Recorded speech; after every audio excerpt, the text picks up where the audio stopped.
I'm John Concannon, Fourth Generation Vintner at Concannon Vineyard.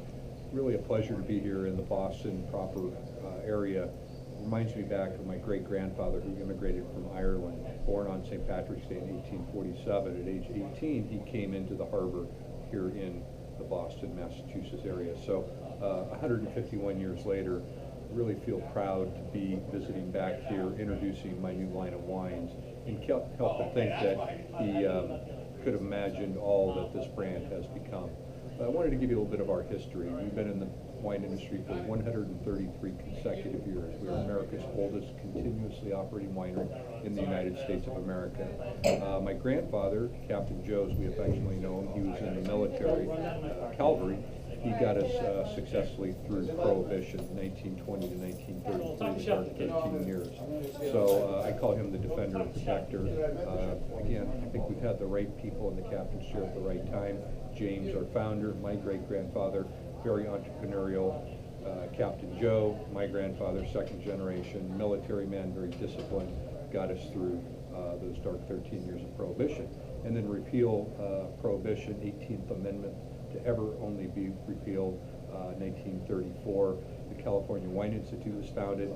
My grandfather, Captain Joe, again, was a founding member of that.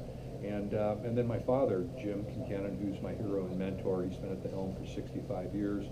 He's out at the winery almost every day, going strong at age 84. 1961, he took over as winemaker, and right out of the gates, he was the first to varietally label Petite Syrah. So we've trademarked the phrase America's first Petite Syrah. We've been making that for 55 years. My father's probably biggest contribution, and probably ours as a brand to the California wine industry, is the Concannon Cabernet Clones. And this is a great story that not a lot of people know about.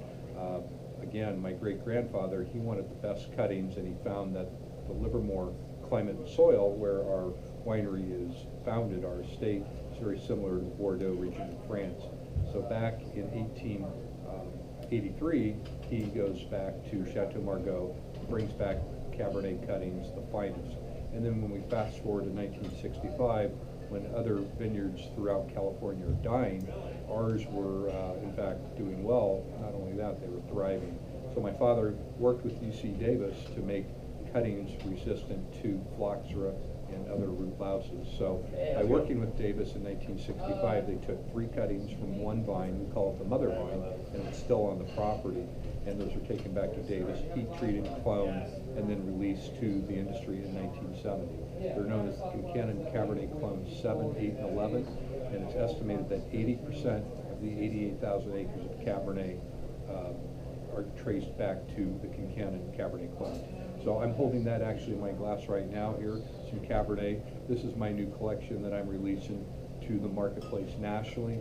Boston, Massachusetts, Horizon, my first trip. Again, because of the significance this area plays with our family, where we first came to America as Irish immigrants. And so this is a Paso Robles cab I'm having. It's Concannon Cabernet Clone 7. This is just a wonderful, very easy to drink wine, and we've refreshed our packaging, kind of the copper and the leather, more of the working man's metals, things like that, versus platinum or gold. Very elegant, really pops off the shelf. The CV on the logo is a retro throwback to a logo that we used back in the Prohibition era.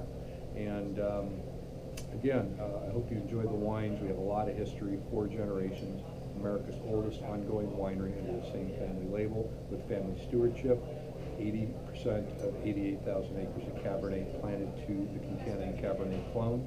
And I guess that's it. Cheers.